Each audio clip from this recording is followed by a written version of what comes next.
santa paz de Deus.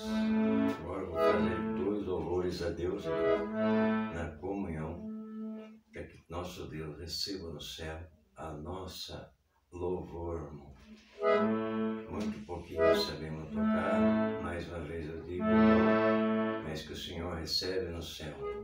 E aquele que ouvires este hino tocando, o Senhor, por certo, dará uma recompensa para todos os irmãos que ouvires e também assinalar aí, irmão, no sininho, para que nós possamos sempre estar louvando o nosso Deus. Ore a Deus por Carlos do Acordeão e orarei por todos vocês também que estiverem e forem assistir este louvor a Deus, no nome do Senhor Jesus. Glória a Deus. Aleluia. Amém, Senhor.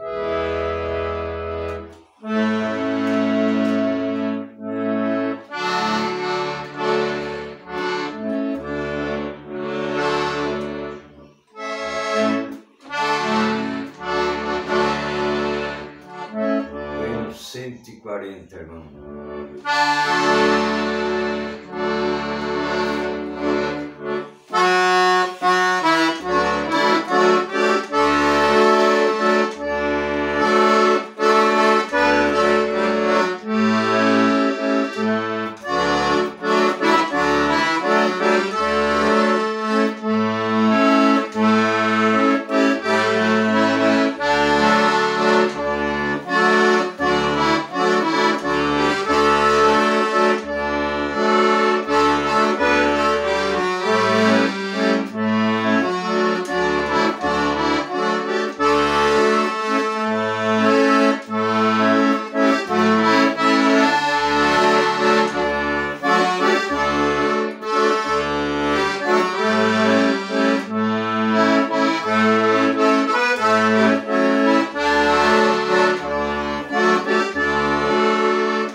Pai Santo.